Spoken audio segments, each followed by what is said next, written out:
Hello बच्चों, जय हिंद। कैसे आप सभी? तो चलिए, उम्मीद करते हैं आप लोग अच्छे होंगे और अच्छे से पढ़ रहे होंगे, अच्छी तैयारी आपकी चल रही होगी, क्योंकि अब समय नहीं है।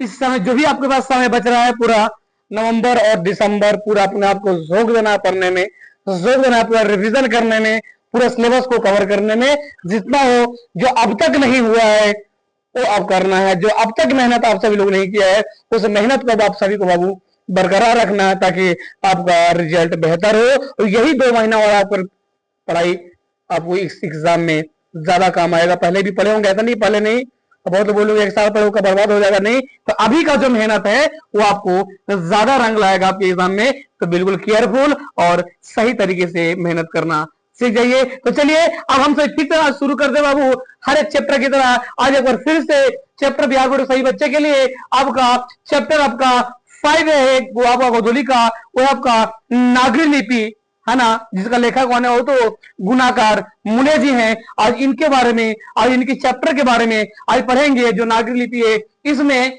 बहुत इंपॉर्टेंट प्रश्न आता है। नागरी को देवनागरी क्यों कहा जाता है ना, इस तरीके के इनके देवनागरी में कौन कौन सा नागरी लिपि में शब्द है, कौन कौन सा ऐसा एग्जाम्पल आता है, कौन कौन सा ऐसा फ्यूचर एग्जाम लेवल को टच करता है बाबू। तो आज ये सही प्रश्नों को हम सभी लोग आज देखने वाले हैं। तो आप सभी लोग एकदम रेडी हो जाइए, आज इसमें बिल्कुल बहुत ही धमाका होने वाला है। तो चलिए, आज इसको हम लोग शुरू कर रहे थे। पहले एक छोटा सा लाइन के साथ हम लोग चैप्टर को शुरू करेंगे, क्योंकि जब मेहनत करते हैं तो थोड़ा सा कुछ ना कुछ उम्मीद जरूर होता है ना। तो क्या बोलते हैं बाबू, एक छोटा लाइन के साथ हम लोग इस वीडियो को शुरू करेंगे। बाबू थोड़ा सा बाबू हो जाता है कि जो थक कर भी ना रुके, जो थक कर भी ना रुके वही बाजीगर होता है, और जो झुके नहीं मुश्किलों में वही सिकंदर होता है। लेकिन सफलता किसी का इंतजार नहीं करता मेरे दोस्त।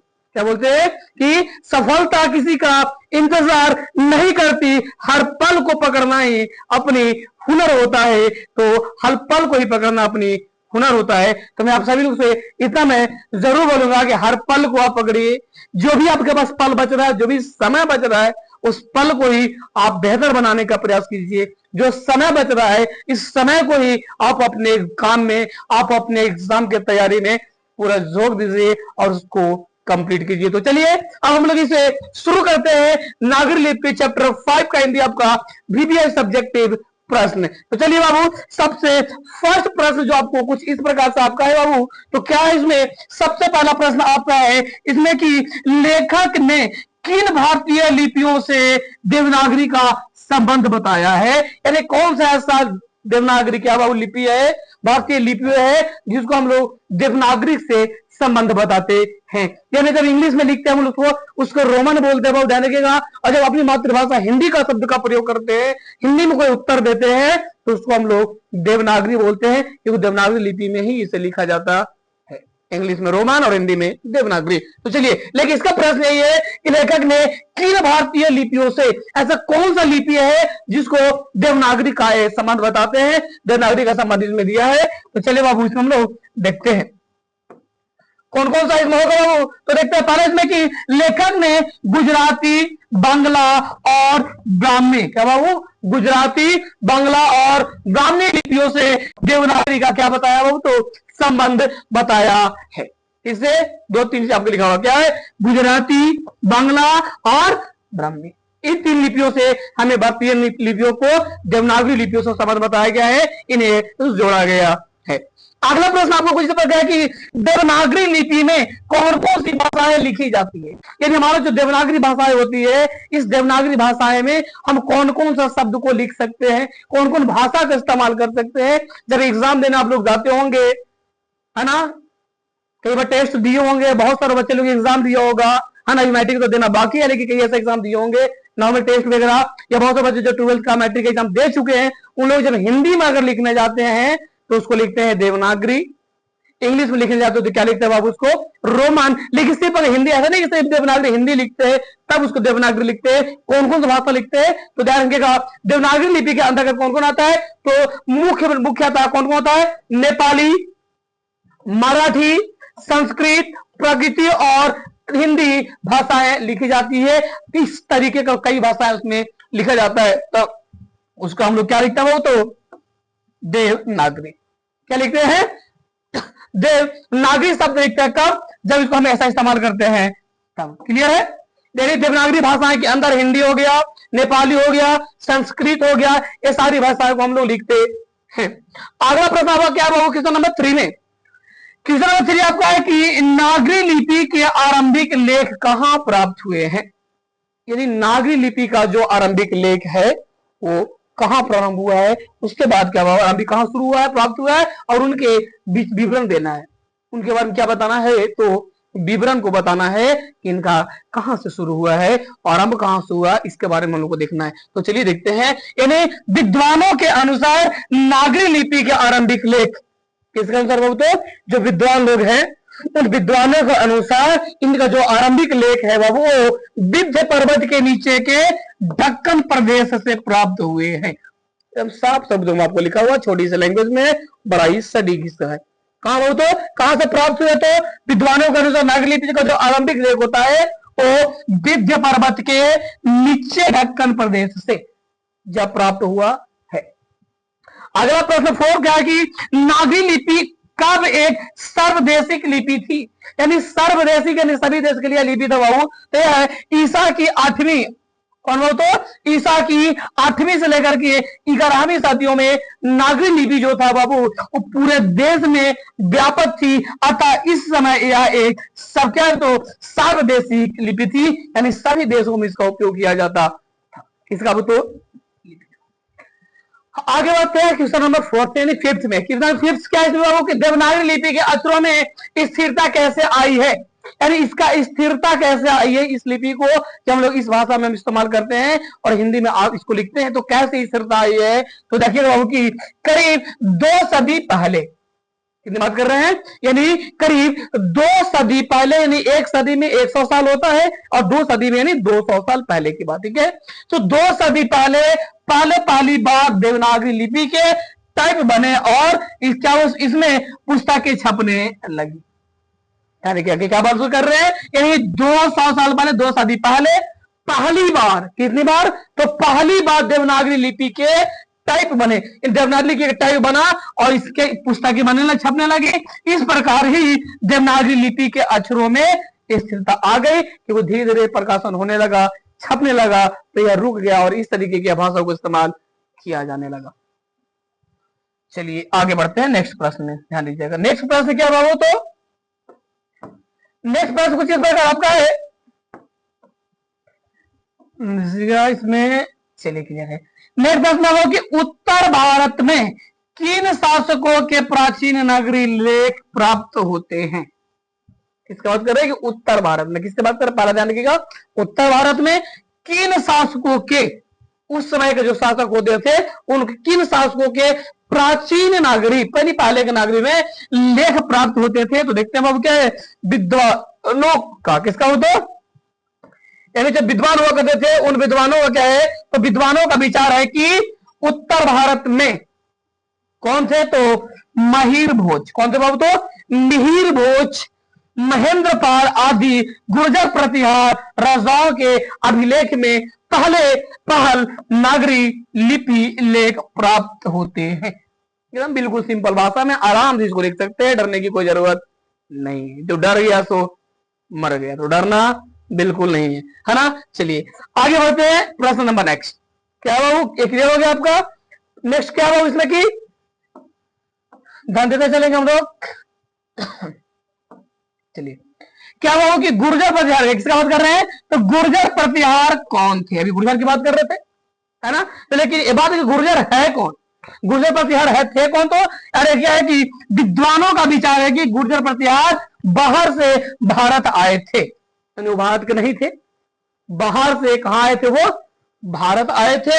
आना ईसा की 8वीं सदी के पूर्वाधर, 8वीं सदी के क्या बाबू? तो 8वीं सदी के पूर्वाधर में, है ना, अवंती प्रदेश में इन्होंने अपना शासन स्थापित किया और बाद में कनौज पर भी अधिकार कर लिया था।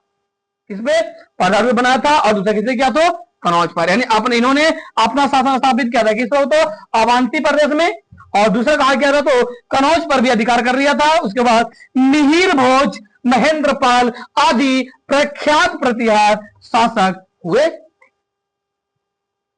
नेक्स्ट आपको प्रश्न नंबर 8 क्या है बाबू इसमें? तो प्रश्न नंबर 8 में क्या है कि ब्राह्मी और सिद्धगम लिपि की तुलना में नागरी लिपि की मुख्य पहचान क्या है, यानी इसकी हम पहचान कैसे कर सकेंगे कि किस लिपि में बाबू? तो किसके लिपि में? ब्राह्मी और सिद्धगम लिपि की तुलना में नागरी लिपि का क्या मतलब है? इन दोनों की तुलना में हम कैसे उसका कंप्लीट कर पाएंगे, हम कैसे समझ पाएंगे कि हमारा ये नागरी लिपि है ब्राह्मी लिपि और सिद्धगम लिपि के अलावा? तो चलिए इसको देखते हैं क्या वो उसमें क्या ध्यान दीजिएगा।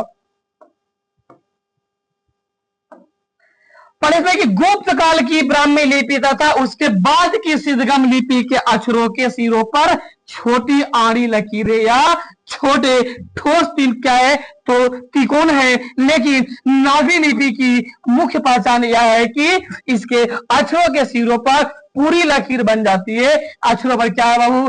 पूरी लकीर बन जाता है और ये सिरों रेखा उतनी ही लंबी रहती है जितनी की अक्षरों की चौड़ाई होती है।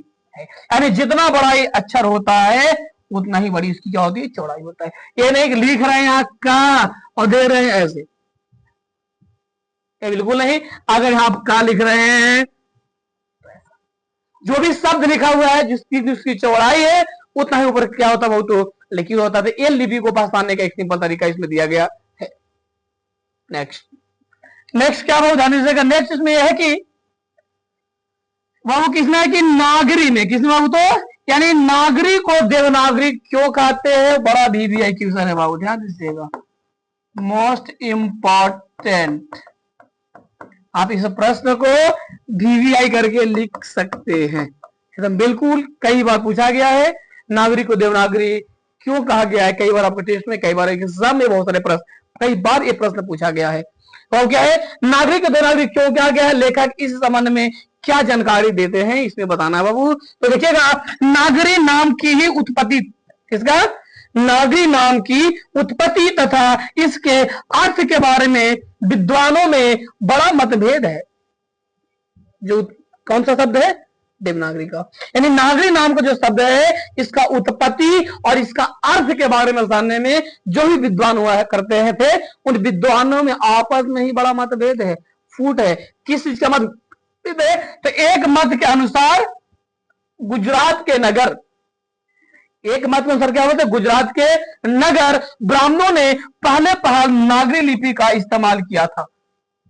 कहां किया था? तो नगर ब्राह्मणों ने, कौन किया था? तो गुजरात के नगर ब्राह्मणों ने पहले मतलब पहली बार इसको नागर लिपि का इस्तेमाल किया, इसलिए इसका नाम क्या पड़ा? तो नागरी पड़ा। लेकिन एक दूसरे मत के अनुसार बाकी नगर सिर्फ नगर है, सिर्फ और सिर्फ क्या है? नगर है। लेकिन उन्होंने नगर ब्राह्मणों ने पहली बार इसका इस्तेमाल किया था। एक दूसरा बड़ा सिर्फ नगर है, परंतु काशी देवनागरी, कौन सा? हो तो काशी देवनागरी है, इसलिए काशी में प्रस्तुत लिपि का नाम देवनागरी पड़ा। किसने? तो काशी में। किसने बाबू? तो इसलिए काशी में जितने भी प्रयुक्त लिपि है उन सभी लिपि का नाम क्या बन गया बाबू? तो क्या बन गया है? देवनागरी। आगे बढ़ते प्रश्न नंबर नेक्स्ट सवाल क्या? नेक्स्ट प्रश्न क्या हो तो देखे चलिएगा। नेक्स्ट सवाल की देवनागरी लिपि के साथ साथ, किसके साथ? तो देवनागरी लिपि के साथ साथ किसका जन्म होता है और इस संबंध में लेखक क्या जानकारी देता है? यानी इसमें किसके साथ हो? तो नागरी लिपि के साथ का जन्म होता है, लेकिन इसके साथ साथ किसका जन्म होता है और लेखक इस संबंध में क्या बताना चाहते हैं? तो नागरी लिपि के साथ साथ अनेक प्रादेशिक भाषाओं ने भी है ना जन्म लिया है, जो कि 8वीं 9वीं सदी से अधिक प्रारंभिक हिंदी का साहित्य मिलने लग जाता है। इसी काल में आर्य भाषा परिवार की आधुनिक भाषा है, जैसे कि मराठी, बांग्ला आदि जन्म ले रही थी। यानी इसके साथ साथ कई भाषाएं जो है वो जन्म ले रहा था, कई भाषाएं उत्पन्न हो रही थी और कई भाषाओं में इनका प्रयोग किया जा रहा था। प्रश्न नंबर नेक्स्ट क्या है कि 10वां प्रकार का है कि क्या वो देखते के चलिएगा। 10 में कि नंदी नागरी, ध्यान से पढ़िएगा, नंदी नागरी किसे कहते हैं और किस प्रसंग में लेखक ने उसका उल्लेख किया है? नंदी नागरी के बारे में किस शब्द में उल्लेख किया हो? तो ध्यान से इसमें क्या है कि दक्षिण भारत की यह नागरी लिपि नंदी नागरी कहलाती है।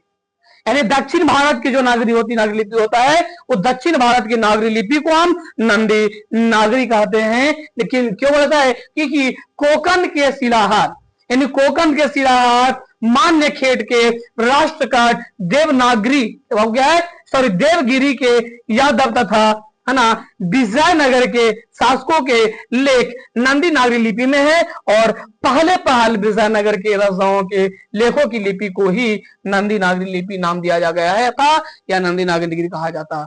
ध्यान दीजिएगा पहले क्या बोले ध्यान से। दक्षिण भारत की जो नागरी लिपि हुआ करता था बाबू, वो दक्षिण भारत की नागरी लिपि को हम लोग क्या बोलते हैं, नंदी नागरी बोलते हैं। और दूसरी भाषा में देखेंगे तो कोकण के शिलाहार, मान्य खेट के राष्ट्रकट, देवगिरी के यादव तथा कौन कौन है, तो देवगिरी के यादव तथा विजयनगर के शासकों के द्वारा लेख, उनके शासकों द्वारा जो लेख होता था उस शासकों के लेख नंदी नागरी के लिपि में ही है, यानी नंदी नागरी की लिपि में ही लिखा गया है, जो कि सबसे पहले यानी पहले विजय ने सबसे पहले की बात करेंगे तो विजयनगर के राजाओं के लेखों की लिपि को ही, सबसे पहले जो विजयनगर के लेखों की जो लिपि हुआ करती थी उस लिपि को आज हम लोग नंदी नागरी कहते हैं। क्या कहते हैं बाबू, तो नंदी नागरी कहते हैं, उन्हीं को नंदी नागरी के नाम से जाना जाता है। क्लियर है, चलिए आगे बढ़ते हैं। क्वेश्चन नंबर 12 में क्या बाबू, 12 में क्या नागरी लिपि पाठ का सारांश लिखना है, यानी जो पाठ के बारे में हम लोग पढ़ रहे हैं इस पाठ का सारांश, और दूसरी भाषा में करेंगे तो देवनागरी लिपि में कौन कौन सी भाषाएं लिखी जाती है या बता दीजिए, दोनों में से कोई बता देना, ठीक है। तो चलिए देखते हैं इसमें क्या बोलते हो, हिंदी तथा इसकी विविध बोलियां देवनागरी लिपि में लिखी जाती है। हिंदी और जितने अंतर की भाषाएं जो है उनको किस भाषा में, तो देवनागरी लिपि में लिखी जाती है, इंग्लिश छोड़ करके। नेपाली, जवारी और मराठी की लिपि भी जब क्या बहुत नागरी है। संस्कृत और प्राकृत की पुस्तक भी देवनागरी में ही है, यानी संस्कृत और जितने भी प्रकृति के भाषाएं लिखी गई है, जितना भी भाषा लिखा गया सब जो है वो सब के सब किसमें, तो देवनागरी में ही है, जो कि प्रकाशित होती है। गुजराती हापी भी देवनागरी से बहुत भिन्न नहीं है, बहुत ज्यादा अलग नहीं है, मिलता जुलता है ना। बांग्ला लिपि भी प्राचीन नागरी लिपि की बहानी है, यानी बांग्ला शब्द जो लिखा जाता है वो ज्यादा कोई डिफरेंस नहीं होता, थोड़ा सा डिफरेंस इसकी बहान की जैसा होती है ना।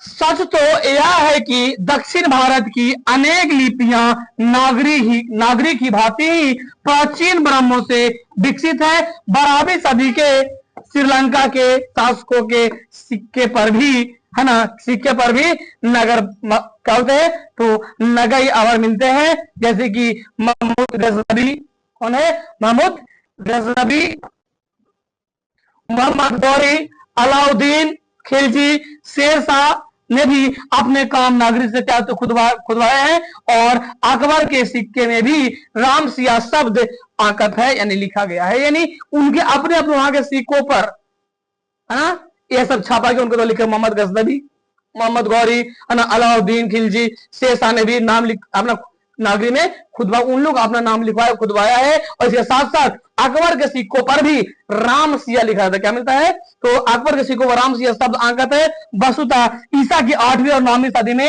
नागरी लिपि का जो प्रचलन है वो सारे देश में था, किसमें, पूरा का पूरा सभी देश हो गया था, जो कि नागरी नाम को लेकर तरह तरह के विचार आते हैं, तरह तरह के विषय है, किंतु इतना निश्चित है कि नागरी जो शब्द है किसी बड़े नगर से संबंधित है। किससे बाबू, तो बिल्कुल बहुत बड़े नगर से इसका संबंध है, जिसमें कि काशी को देवनगर कहते हैं। किसको बाबू, बड़े नगर यानी काशी कहते हैं, और काशी से ही इसका क्या होता है, संबंध है, संबंधित है। काशी से क्या है, काशी को देवनगर कहते हैं। हो सकता है कि वहां प्रयुक्त लिपि का नाम देवनागरी पड़ा हो, वह ना वैश्य गुप्तों को राजधानी पटना भी देवनगर थी, इसके नाम पर भी या क्या नामकरण थे। हो सकता है कि जो भी हो, यह नगर विशेष की लिपि नहीं है, क्या बाबू, विशेष की लिपि नहीं थी। 8वीं 11वीं सदी में यह चाहो तो सर्वदेशिक लिपि थी, यानी 8वीं 11वीं सदी में सभी देशों के लिए लिपि था। ध्यान दीजिएगा, और क्या हो तो सर्वदेशिक लिपि था, और नागरी लिपि के साथ क्या हो तो अनेक क्या प्रादेशिक भाषाएं जन्म लेती है, यथा मराठी, बांग्ला आदि, जो कि नागरी लिपि के लेख न केवल पश्चिम तथा पूर्व बल्कि सुदूर क्या दक्षिण से भी मिले हैं। ऐसा इनको इसमें संदेश देना है। चलिए कंप्लीट है, लिख भी लिए होंगे। चलिए आगे बढ़ते हैं। आपका प्रश्न नंबर 13, इसमें क्या हुआ, तो इस प्रश्न में कुछ इसी तरीके का थोड़ा सा देखते चलिएगा, ये बहुत हार्ड नहीं है, बहुत इजी है। तरीके से लिखेंगे तो कोई दिक्कत नहीं। चलिए, इसमें क्या होगा, नागरी की उत्पत्ति के संबंध में, यानी जो नागरी था इसके उत्पत्ति जब हुई तो इस उत्पत्ति के संबंध में लेखक का क्या कहना है।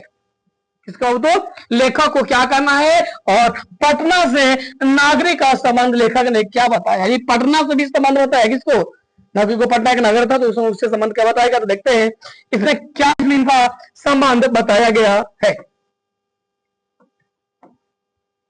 चलिए, इसमें क्या बताया गया, वो तो यह मान्य है कि नागरी लिपि किसी नगर अर्थात किसी बड़े शहर से संबंधित है।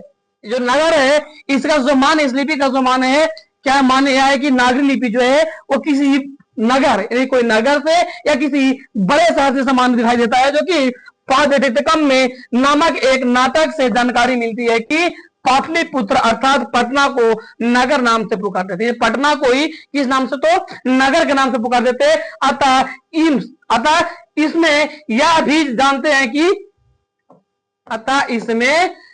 जानते हैं कि, है ना, तब क्या है, स्थापत्य की उत्तर भारत की एक विशेष शैली को नगर शैली भी कहते थे। इसको नगर शैली इनको कहा जाता था, जिसमें क्या था, अतः नगर या नागरी शब्द उत्तर भारत के किसी बड़े नगर से क्या है, संबंध रखता है। विद्वानों के अनुसार उत्तर भारत का यह बड़ा नगर निश्चित रूप से पटना ही होगा, इसलिए पटना से संबंध इसको नागरिक को बताया गया है। जो कि इसमें क्या है कि चंद्रगुप्त मौर्य, जब चंद्रगुप्त मौर्य राजा थी उसकी शासन निकालता, तो चंद्रगुप्त मौर्य द्वितीय विक्रमादित्य का क्या था, वो व्यक्तिगत नाम देव था। क्या था उनका, यानी चंद्रगुप्त मौर्य और विक्रमादित्य का जो व्यक्तिगत नाम था वो क्या था, वो तो देव था। इसलिए गुणों की राजधानी पटना को नगर भी कहा जाता था। इसको तो गुणों की राजधानी पटना को नगर कहा जाता था। इसलिए देवनागरी की लिपि होने से उत्तर भारत की प्रमुख लिपि को बाद में क्या बोला गया, तो देवनागरी का नाम दिया गया था, या उसे देवनागरी बोला जाता था, देवनागरी के नाम से प्रसिद्ध हुआ। क्लियर है।